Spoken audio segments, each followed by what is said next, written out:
it's not in your bulletin, but she is on the schedule. So, NIMSY, I don't know if you all know who NIMSY actually is, but NIMSY is a former student of ACS. She's actually a personal friend of mine through coaching basketball, and she was on the team, and I'm super excited she's here. And not only is she going to sing to you, but she's going to sing to the world. So.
Thank you, Nancy. That was beautiful. All right, we have slides. We just have to get them connected. So be patient with me.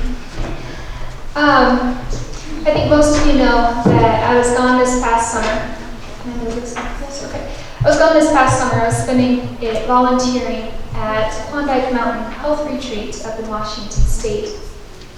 And while I was there, probably my favorite thing from the whole summer was the Bible studies. I got to do quite a few of them with Martin Klein.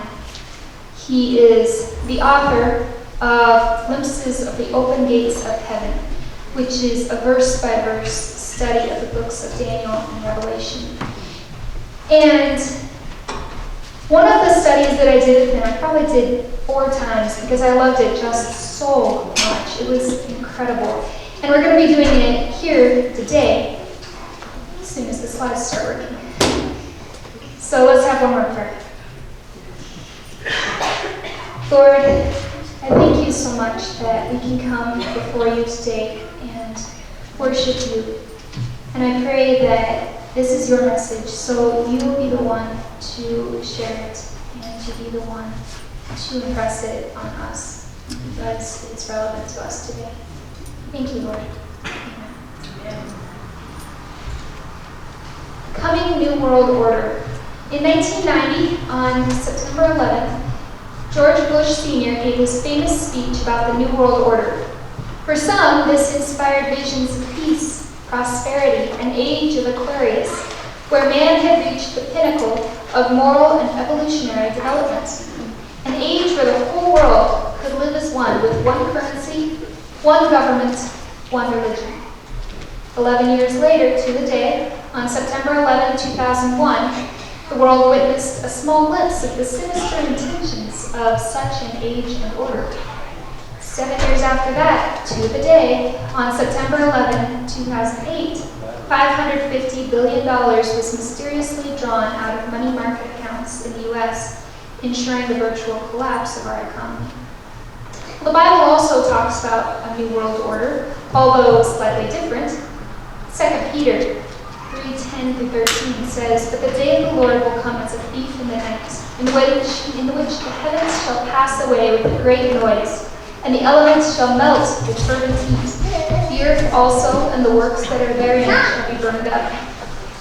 Seeing then that all these things shall be dissolved, what manner of persons ought ye to be in all holy conversation and godliness, looking for and hasting on to the coming of the day of God, wherein the heavens being on fire shall be dissolved, and elements shall melt with fervent heat. Nevertheless, we, according to his promise, look for new heavens and a new earth, wherein dwelleth righteousness." This is stated in the Old Testament as well, in Isaiah. "For behold, I create new heavens and a new earth, and the former shall not be remembered, nor come into mind. But be ye glad, and rejoice forever in that which I create. For behold, I create Jerusalem a rejoicing, and her people a joy." Ever since that famous speech, people talk about the New World Order this and the New World Order that. They talk about different things. Economy, new money. That way everyone can use the same currency all over the globe. We don't have to worry about switching it up. Ecology, no more pollution. That's been a big topic lately. Healthcare. If we have enough mandatory provisions, drugs, enough medical procedures, everyone will be healthy. Socialization. Pack everyone into the cities. There will be less pollution because they don't have to drive as far to get to work. Then the pristine wilderness will be left to itself. Science. If we have enough modification, enough chemical spraying, that will be able to fix all of the problems that we see. Travel. High-speed trains. That will cause less pollution. Arts and architecture. Everything will be beautiful. Everything will be well-made and gorgeous. Sounds kind of utopian. Politics. I mean, politicians are always honest. They're always out for our best interest, right? But what does the Bible say? It says quite a bit different. My kingdom is not of this world. But it does talk about those same 8 aspects. So let's look at those. How about economy? Isaiah 65:21 and 22. "And they shall build houses and inhabit them, and they shall plant vineyards and eat the fruit of them. They shall not build and another inhabit, they shall not plant and another eat. For as the days of a tree are the days of my people, and mine elect shall long enjoy the work of their hands." So if we're building houses, that means there must be an economy, right?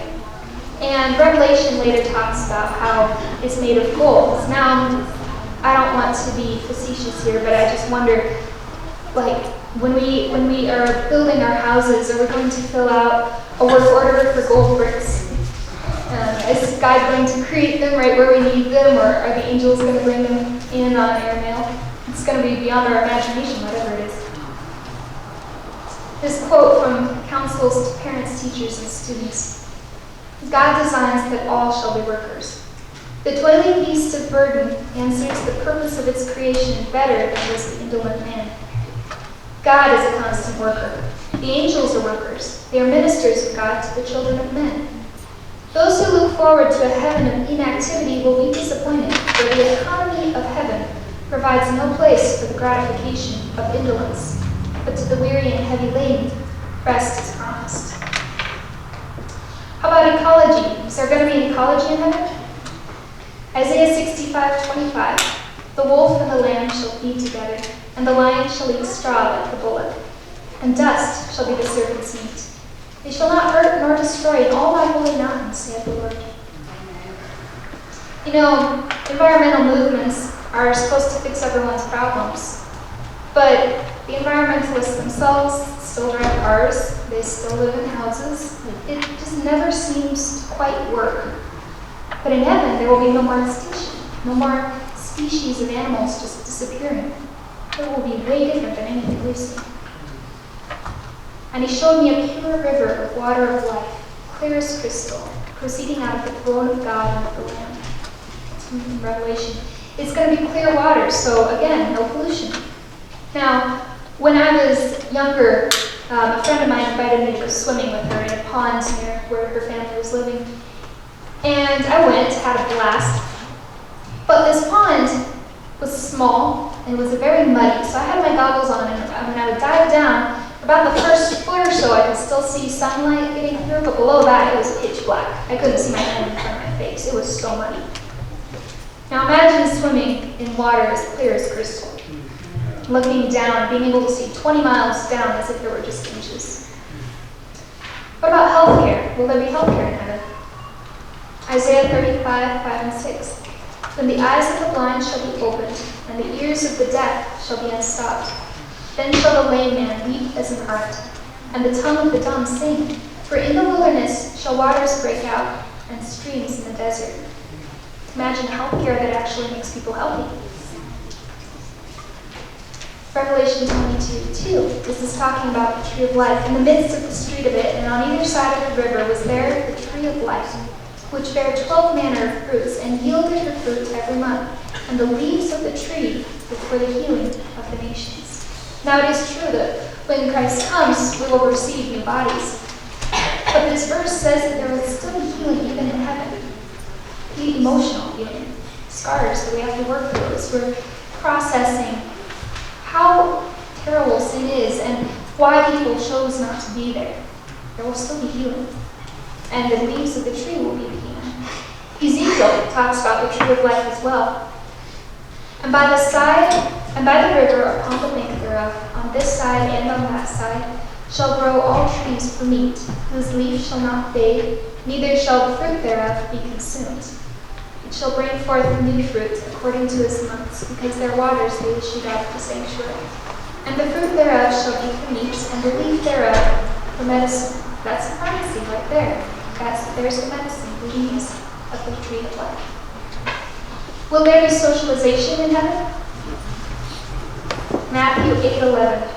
And I say unto you that many shall come from the east and west, and shall sit down with Abraham and Isaac and Jacob in the kingdom of heaven. Now, imagine that. We've been in heaven for a couple hundred years, and one day I come up to Jim, and I say, hey, what are you doing this weekend? And you say, well, actually, I'm having Abraham come over and spend Sabbath afternoon with me. He's promised to tell me the stories of all of his adventures. Or I come up to Ted, and I say, what are you doing this weekend? And you say, I invited Noah over for lunch, and he's going to draw me an architectural rendering of the ark, and I'm going to hang it right up there on my wall. We won't be able to just hear about history. We're going to be able to hear about it from the people who lived it. Revelation 21, verse 3.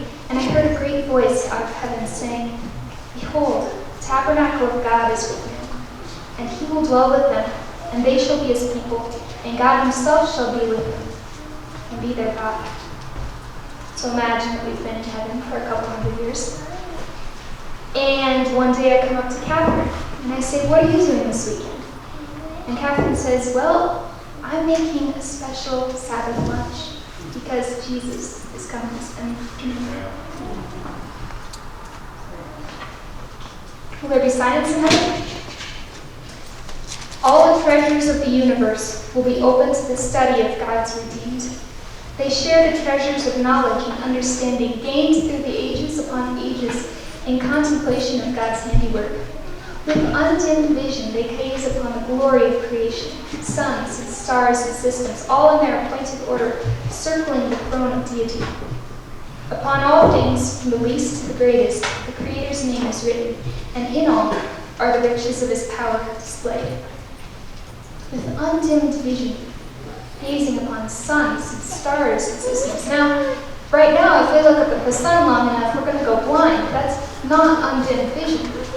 And not only that, we're looking at not just one sun, but all of the stars and systems circling within each other. That's telescopic vision.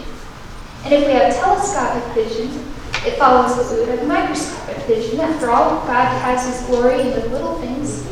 So can you imagine plucking a tree from the tree of life and looking at it and being able to zoom in closer and closer like an electron microscope until you can see all of the atoms orbiting in that leaf?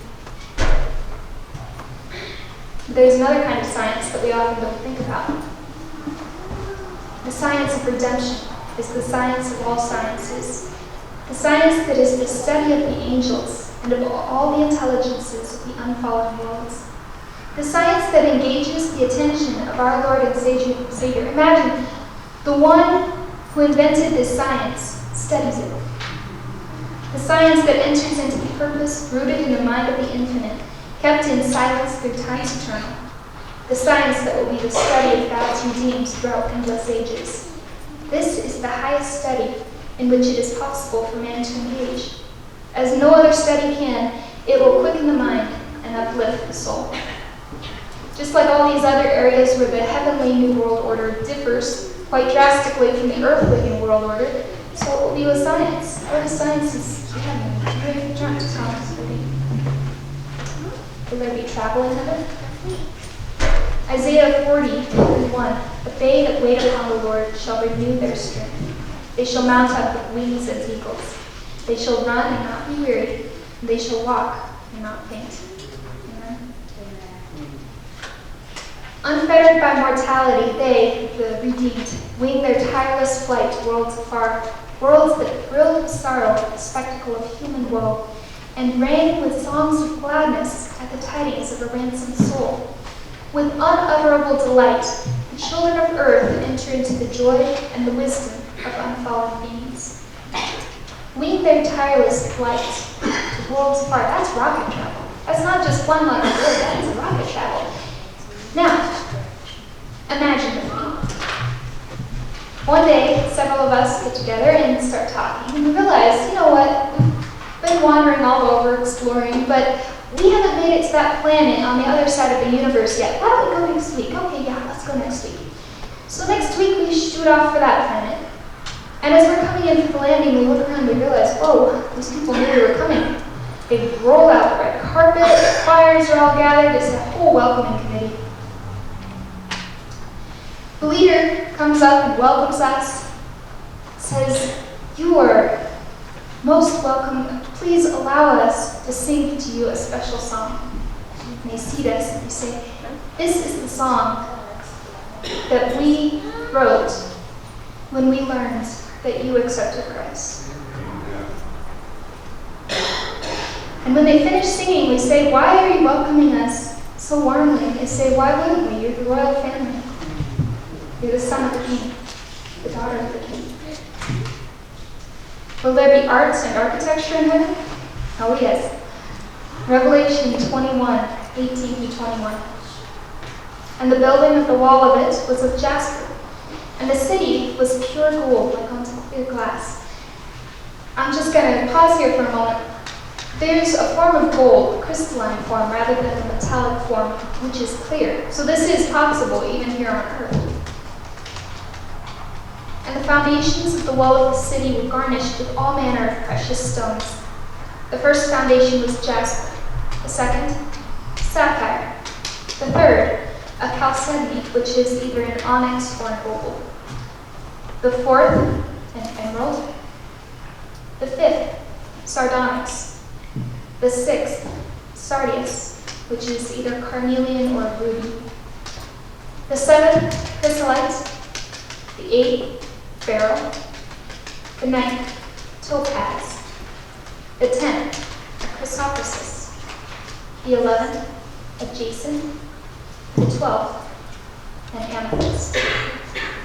Now today there are buildings that are very gloriously built, and we look at them and we say, wow, that's so gorgeous. And look, they play amethyst into that ornate.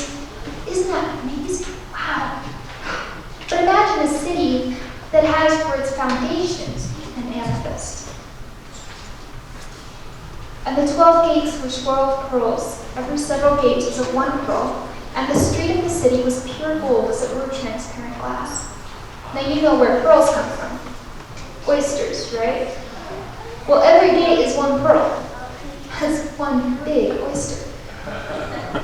Now here's an interesting thought. When someone is going through a hard time, we'll come to them to encourage them, and sometimes we say, think about how pearls are made. Little piece of sand gets stuck inside of an oyster and it gets pressed and pushed and goes through so much tribulation. And it may not like it very much. Pieces of sand don't have minds, but if they did, they wouldn't like it. But when they come out, they are something beautiful and valued and precious.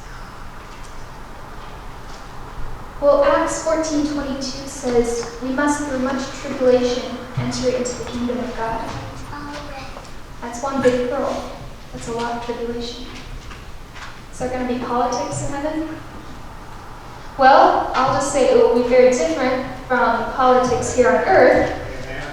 But let's think about it logically. Politics has to do with nations and leaders and kings, right? And the Bible talks about those things. Revelation 21:24. And the nations of them which are saved shall walk in the light of it, and the kings of the earth will bring their glory and honor into it. And hath made us kings and priests unto God and his Father. To him be glory and dominion forever and ever. Amen. Let's take a moment and talk about the city itself.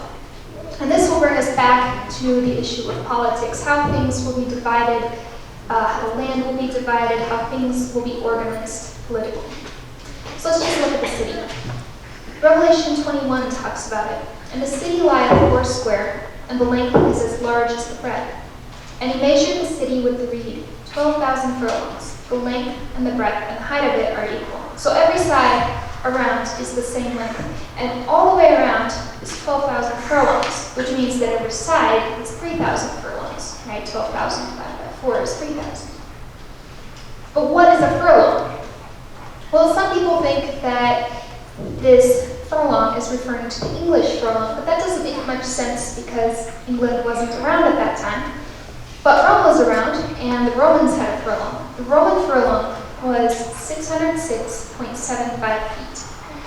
So if we multiply that, 606.75 feet, by the number of furlongs on each side, we get a really big number of feet. And if we divide that by the number of feet in a mile, it comes out to 344.74 miles on each side. To put that in perspective, that's like the size of New Mexico or Colorado, and that's just the city.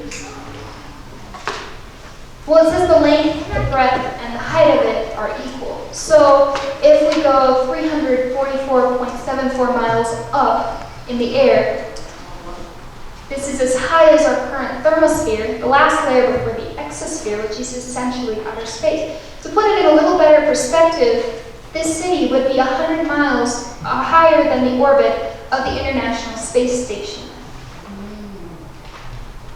Well, Ezekiel talks about this city as well.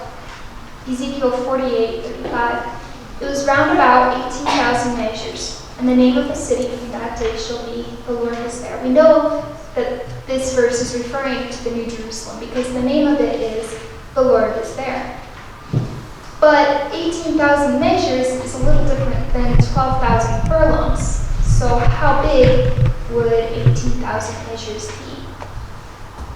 Well, a measure is a cubit, and if we divide 18,000 measures by 4 walls, that would be 4,500 cubits on each side of the city.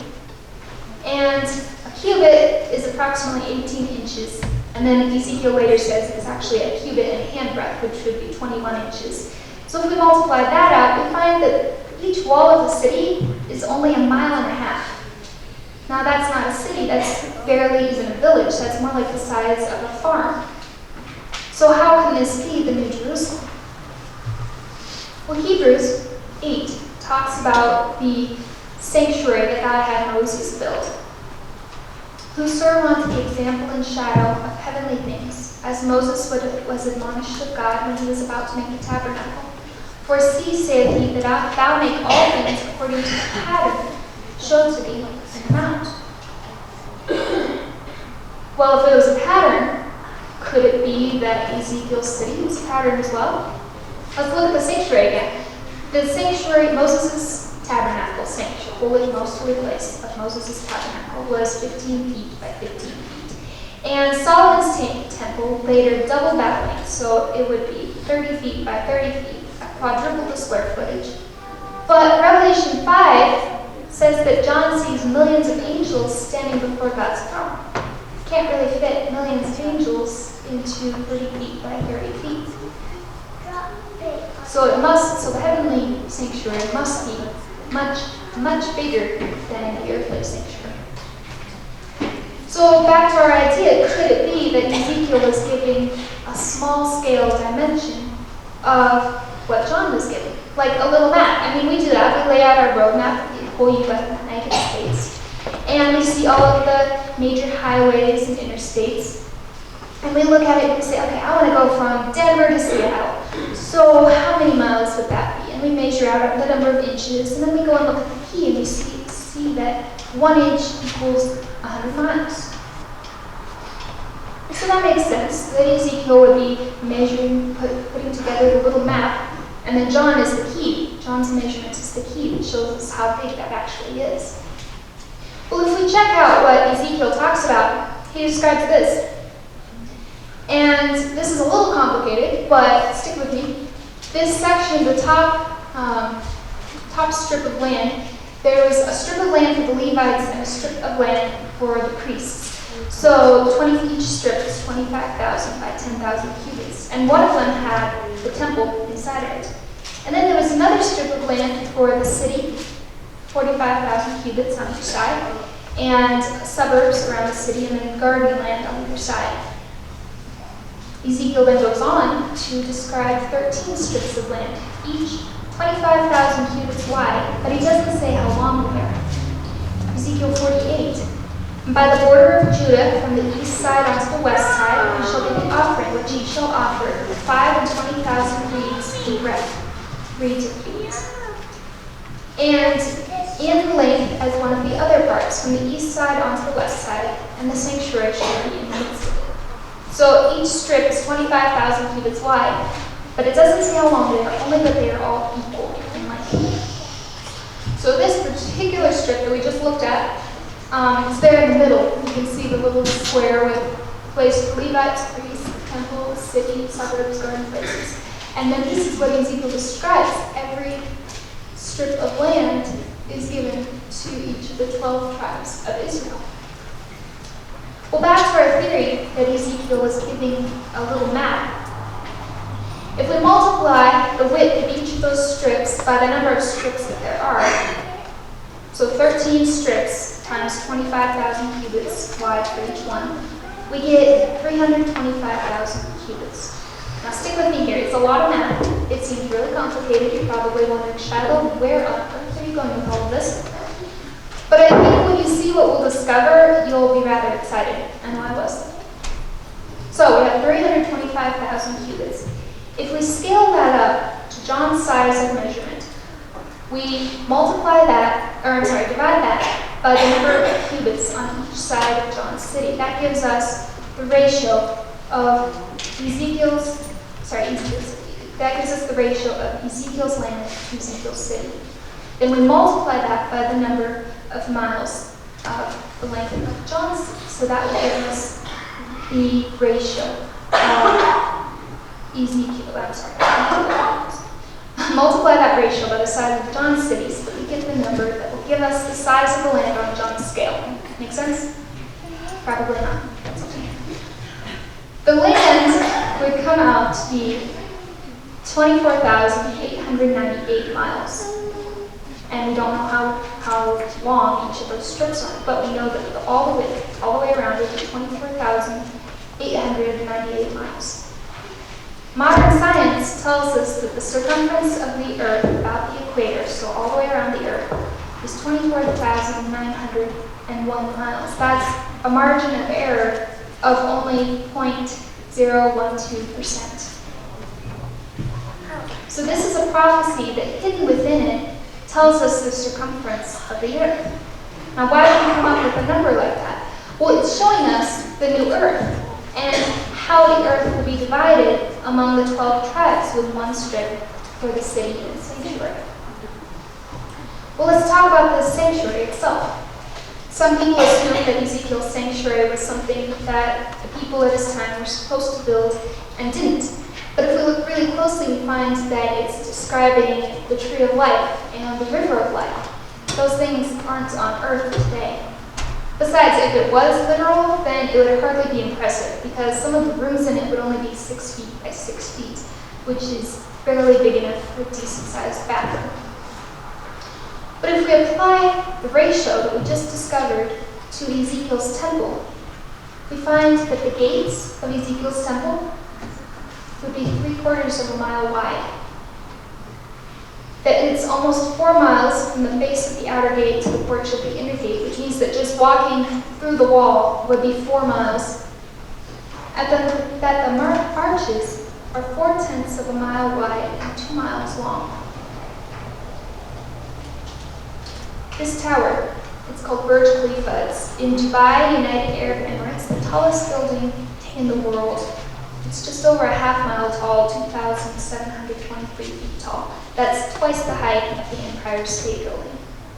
Well, if we compare that to Ezekiel's temple, we find not only all of these things, but that the posts of the temple, not even the whole temple itself, but the posts of the temple are a half mile thick and 4.5 miles high with palm trees growing on top. So those posts are as wide as Burj Khalifa is tall, and they are 9 times the height of Burj Khalifa. And let me guess that those palm trees are not ordinary palm trees, and I will hit on the head with one of those coconuts.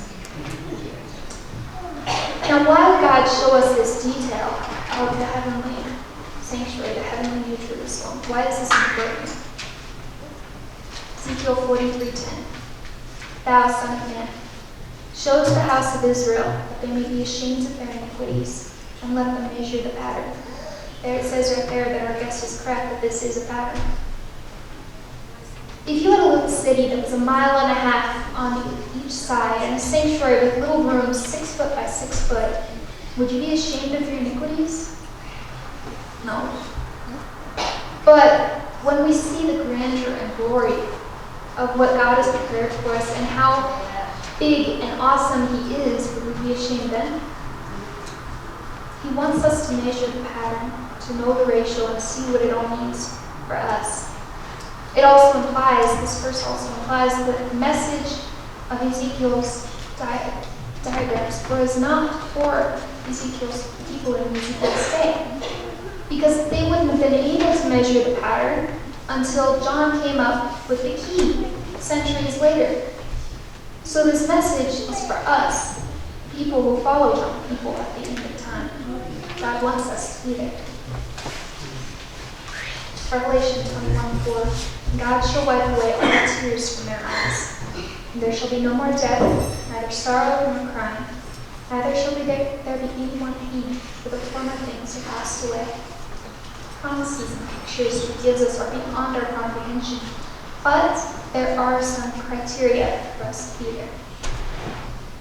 Revelation 22:14. Blessed are they that do his commandments, that they may have right to the tree of life, and may enter in through the gates into the city. Revelation 21:7. He that overcometh shall inherit all things, and I will be his God, and he shall be my son. The Bible tells us the types of people who won't be there. Revelation 21:8. But the fearful and unbelieving, and the abominable, and murderers, and whoremongers, which are idolaters, and sorcerers, and idolaters, and all liars, shall have their part in the lake which burneth with fire and brimstone, which is the second death. Well, we look at that and we say, well, I feel pretty good. I mean, I'm not a murderer, I'm not a warmonger, I'm not a sorcerer. I mean, I must be okay, right? Let's let the Bible interpret itself. Matthew 5:28. But I say unto you that whosoever looketh on a woman to lust after her hath committed adultery with her already in his heart. Now that brings the issue right into our homes. Computers, our hearts. What are we watching? What are we putting in our minds? We say, I haven't murdered anyone. That must be just fine. Revelation 21:8. But fearful, we read that already. Murderers, okay. 1 John 3:15. Whosoever hateth his brother is a murderer. And you know that no murderer hath eternal life abiding in him. How many of us have hated our brother? And it's not just talking about literal brother here. The Bible says that we are all sons and daughters of God. Well, we say, I would never do sorcery or bow down to an idol. 1 Samuel 15:23. For rebellion is as the sin of witchcraft, and stubbornness is as iniquity and idolatry. How many of us have been stubborn? We take pride in our stubbornness, right? We say, oh, I'm a little rebellious, a bit of a wild child. Careful, because the Bible says rebellion is as the sin of witchcraft.